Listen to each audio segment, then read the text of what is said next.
In November 1923, a schoolteacher in Munich named Heinrich walked to the baker's shop he had visited every morning for 11 years. He carried a cloth bag, not a wallet, a bag. The price of a single loaf of bread that morning was 200 billion marks. Heinrich had been paid the previous Friday. By Monday, his wages had already lost most of their purchasing power. By Wednesday, he had stopped counting the zeros. By Friday, the bag of notes he brought to the baker was worth, in practical terms, almost nothing. This was not gradual. It was not like watching a stock fall 10%, then 20%, then 30%. It was like watching a number on a page become a joke, and then a tragedy, within the same week.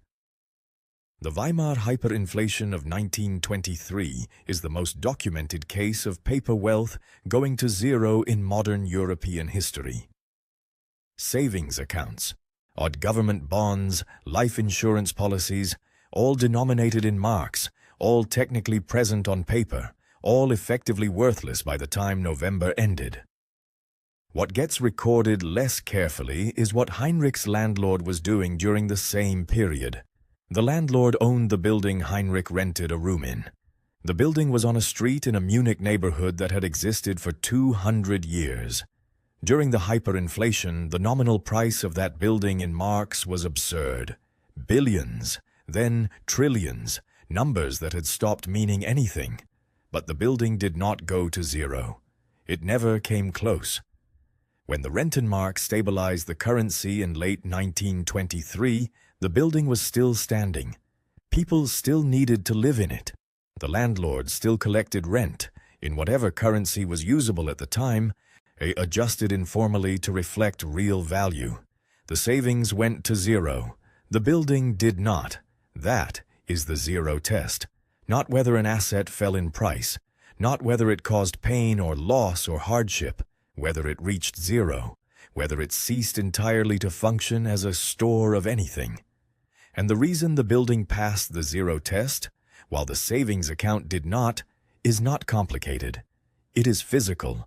It is productive, and it performs a function that human beings need regardless of what currency a government is printing. This seems obvious when stated directly, and yet the lesson disappears repeatedly in every generation, because most people, when they think about protecting wealth, are thinking about the wrong question. They ask, what will hold its value? That is a price question. It assumes the problem is a falling market. But the deeper question, the one that determines whether you end up like Heinrich or like his landlord, is not about price. It is about function. Does this asset perform something that human beings need? And can it perform that function even when the currency used to measure it has become meaningless? The asset class that passes the zero test across 3 centuries is not the one with the best price performance. It is the one whose function cannot be suspended. Go back before Weimar, to the European agricultural crises of the 18th and early 19th centuries. Across France, Prussia, the Habsburg territories, and Britain, there were periods of severe monetary disruption, currency debasements, banking collapses, wartime inflation, revolutionary confiscation. In each of these periods, certain assets were destroyed or rendered worthless. Trade debts, government paper, company shares in enterprises that ceased to operate. The list of things that went to zero in those 2 centuries is long. Agricultural land did not go to zero. In any of them, it fell. In periods of severe deflation or political disruption, land prices dropped. Estates were sold under distress. Tenant farmers defaulted. The market for land contracted dramatically, but the land itself kept producing. A farm during the worst years of the French Revolutionary period, seized, redistributed, transferred at whatever price a chaotic market would bear, was still a farm. It still grew wheat. The price of the land could fall to a fraction of its previous value, but the function of the land was not contingent on the price. This is the first distinction the zero test reveals. Price and function are separable, and it is function, not price, that creates the floor. Here is the reversal that should complicate this picture. Because it very nearly destroyed the thesis. The 1930s, the Great Depression in the United States, farmland prices collapsed.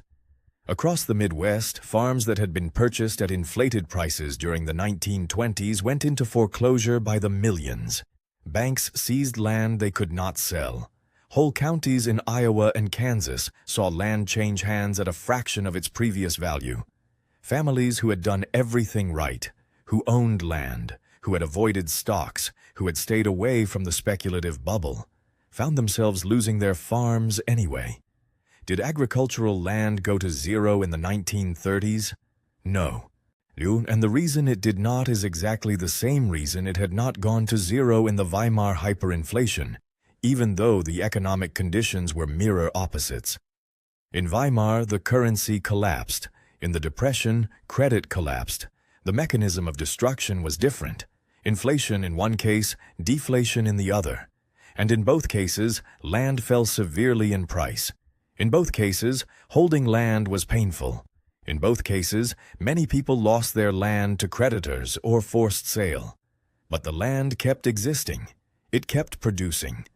The families who lost their farms did not lose them because the asset went to zero. They lost them because they had borrowed against the asset and could no longer service the debt. The land passed to a new owner.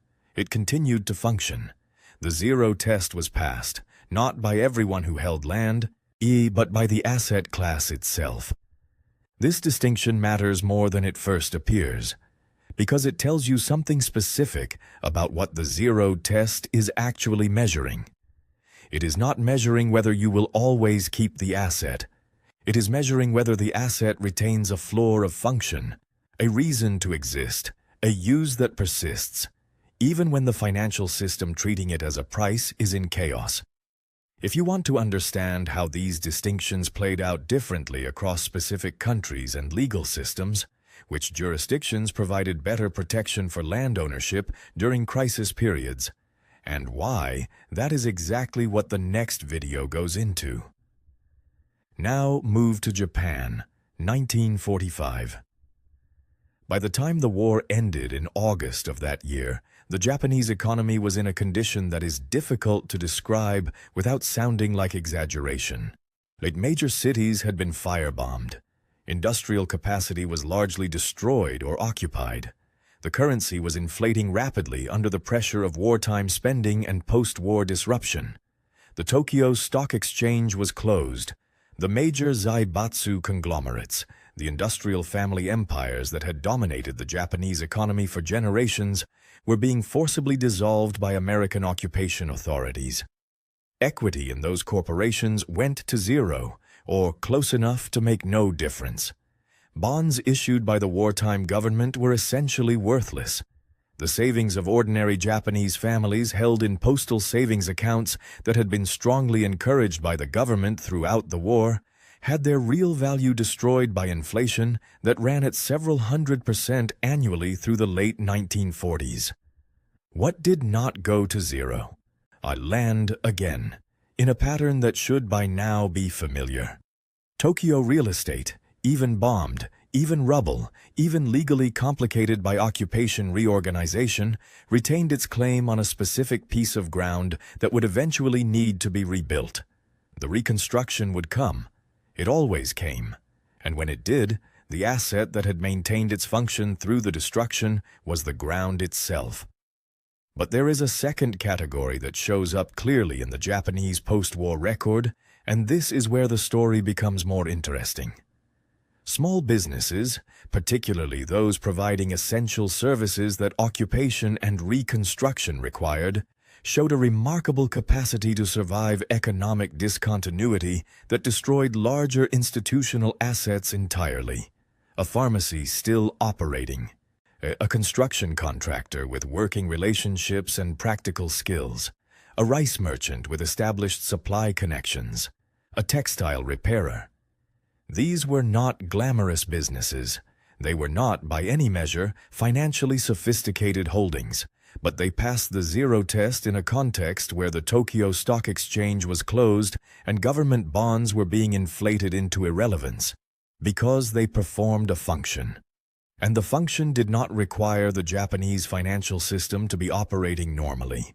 Not all of these businesses survived. Many were destroyed by bombing, disrupted by occupation, overwhelmed by conditions no enterprise could withstand. The post-war Japanese period resolved ultimately into one of the most remarkable economic recoveries in the 20th century. By the 1960s, the economy was growing at rates that would have seemed impossible in the rubble of 1945. Most ordinary Japanese families rebuilt over that period, some more completely than others. The severity of the immediate post-war years was not permanent, but the pattern of which assets found a floor during the disruption is documented clearly. The floor always appeared where function appeared, and function appeared where human need was direct, immediate, and not contingent on institutional intermediation. This is the pattern that 300 years of crisis data keeps producing, not in identical form, not with identical severity. The Weimar hyperinflation was not the Great Depression, was not post-war. Japan was not the periodic currency collapses of the 18th century. These events sit on a spectrum from severe to catastrophic, and most people who lived through them rebuilt lives that were recognizably normal within a generation. The zero test is not a prediction of total collapse. It is a lens for understanding what kind of asset has a floor, not a guaranteed price, but a floor of function, when the system that normally prices assets stops behaving normally. The surface answer to the question this script began with, what has never gone to zero in 300 years, is productive land. The price of land has collapsed in depressions, been distorted in hyperinflations, been legally complicated in wars and occupations and revolutions. But the function of productive land has never reached zero, because the function of productive land is to grow food, and the demand for food has never reached zero. But the deeper answer is something more precise. It is not the asset itself that passes the zero test. It is the function the asset performs. Land passes the zero test because its function, food production, shelter, spatial existence, is non-negotiable. Small essential businesses pass it for the same reason. Physical monetary metals, held outside the banking system, pass it because their function, portable, divisible, universally recognizable store of value, has survived every government's attempt to replace it with something more convenient. Skills and productive knowledge pass it because no decree has ever found a mechanism for confiscating competence. The zero test, applied across 3 centuries of monetary history, does not produce a list of safe assets. It produces a principle. Assets with direct, non-intermediated functions find floors. The assets whose value depends entirely on institutional promises, on a government honoring a bond, a bank honoring a deposit, a counterparty honoring a contract, are the ones that have reached zero repeatedly when the institution behind the promise could no longer keep it.